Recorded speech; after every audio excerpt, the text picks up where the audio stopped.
Hola a todos, bienvenidos a un nuevo episodio de nuestro podcast Educación sin Límites, reconstruyendo el derecho a aprender. Somos un grupo de estudiantes universitarios interesados en analizar cómo la pandemia cambió la manera en que aprendemos y qué desafíos enfrenta el Perú para garantizar que la educación sea realmente un derecho para todos. Yo soy Maciel, estudiante de traducción e interpretación, y me acompañan mis compañeros Juliana, también de traducción e interpretación, y Eric y Piero, que estudian Ingeniería Industrial.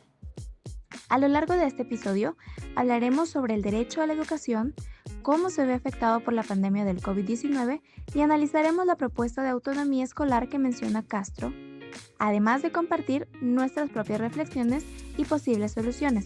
Así que pónganse cómodos porque vamos a comenzar este recorrido educativo. Juliana, cuéntanos primero qué significa realmente tener derecho a la educación.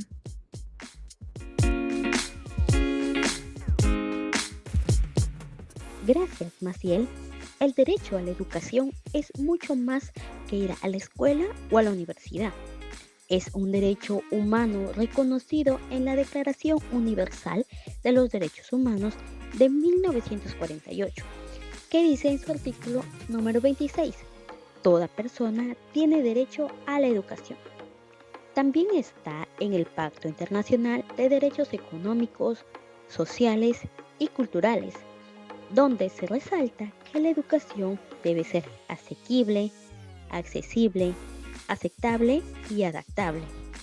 Esto quiere decir que todas las personas, sin importar su origen, su idioma, su lugar de residencia o su situación económica, deben tener las mismas oportunidades para aprender. Pero más allá de eso, la educación también debe tener sentido. Debe formar ciudadanos críticos, empáticos y capaces de aportar a la sociedad. Lastimosamente, en muchos países, incluido el Perú, ese derecho aún no se cumple plenamente y la pandemia lo hizo más evidente. Pero antes de hablar de eso, Piero nos va a explicar cómo se protege este derecho en el Perú.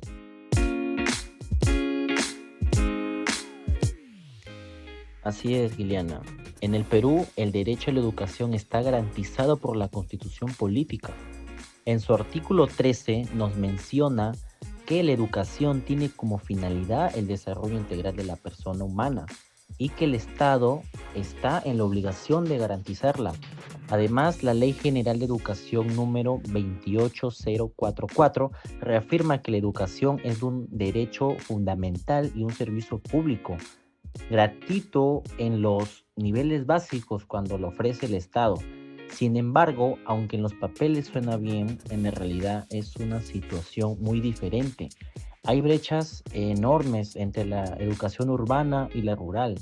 Muchas escuelas en zonas alejadas carecen de internet, materiales o incluso de profesores suficientes. Según el Ministerio de Educación, todavía hay miles de niños que no asisten a clases por motivos económicos o familiares. Esto demuestra que el problema no es solo tener leyes, sino hacerlas cumplir.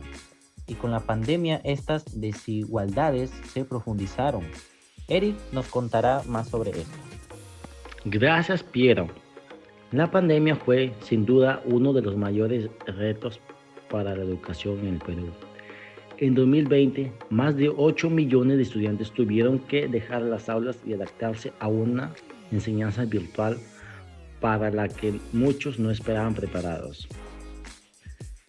En su artículo Educación al 2023, Autonomía escolar para superar la brecha que dejó la pandemia, según el autor Castro 2023, señala que este periodo dejó una gran pérdida de aprendizaje, sobre todo la lectura y matemáticas.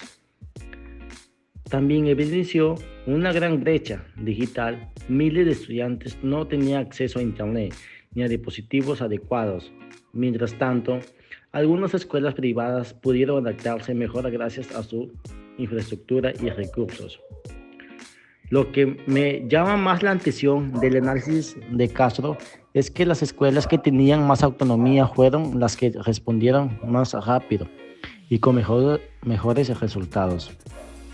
En cambio, las que dependían totalmente del Ministerio de Educación se vieron más limitadas. Mientras tanto, esto plantea una pregunta interesante. ¿Qué pasaría si les diera a las escuelas más libertad para tomar decisiones propias? De eso nos habla Maricel. Gracias, Eric. La autonomía escolar, según Castro, es la capacidad que tienen las instituciones educativas para tomar decisiones de manera más libre sobre su gestión, sus métodos de enseñanza y el uso de sus recursos, adaptándose a su realidad. Por ejemplo, una escuela rural podría organizar sus horarios o priorizar contenidos según las necesidades de su comunidad, en lugar de seguir un plan único impuesto desde Lima. Esto suena muy bien, pero también tiene sus riesgos. No todas las escuelas tienen el mismo nivel de preparación o apoyo técnico. Por eso, la autonomía escolar debería ir acompañada de formación docente, financiamiento adecuado y monitoreo estatal. En otras palabras, se trata de dar libertad, pero con responsabilidad. Ahora, Juliana nos comentará algunas propuestas complementarias que podrían mejorar la situación educativa en el Perú. Es Maciel. Además de promover la autonomía escolar, es importante mirar otras estrategias que ya se están aplicando en distintos países. 1. Refuerzo educativo y tutorías personalizadas para ayudar a los alumnos que se atrasaron durante la pandemia. 2. Capacitación constante para docentes, enfocadas en tecnología y metodologías activas. 3. Desarrollar políticas de interculturalidad entre los estudiantes. 4. Aumentar los niveles de ejecución del presupuesto destinado a la educación. 5. Mejorar la conectividad digital, sobre todo en zonas rurales. Y última, combinar la educación presencial con herramientas virtuales, de manera que los estudiantes aprendan a su propio ritmo. También es fundamental que las familias participen más en el proceso educativo, que haya comunicación con los profesores y que la educación sea vista como una responsabilidad compartida entre el Estado y la sociedad. Para cerrar nuestro episodio, le paso la palabra a Piedro, que compartirá nuestras conclusiones.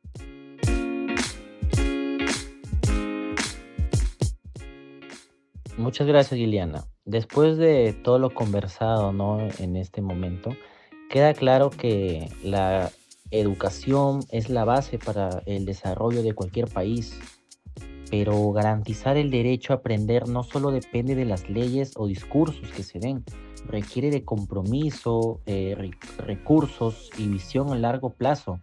La pandemia nos dejó una lección importante. La educación necesita ser flexible, innovadora y equitativa. Y propuestas como la autonomía escolar, bien implementadas, pueden ser una gran oportunidad para construir un sistema educativo más justo y adaptado a la realidad de cada región del Perú. Compañero Eric, ¿algo que quieras agregar antes de cerrar? Sí, solo recordar que el derecho a la educación no termina cuando uno deja de estudiar. Aprender es algo que debe acompañarnos toda la vida. Y como jóvenes, también tenemos la responsabilidad de informarnos, exigir una educación de calidad y contribuir desde nuestras carreras universitarias a mejorar el sistema. Doy gracias a todos los que nos escucharon hoy. Somos Maciel, Juliana, Piero y Eric. Y esto fue la educación sin límites, reconstruyendo el derecho a aprender. Hasta la próxima.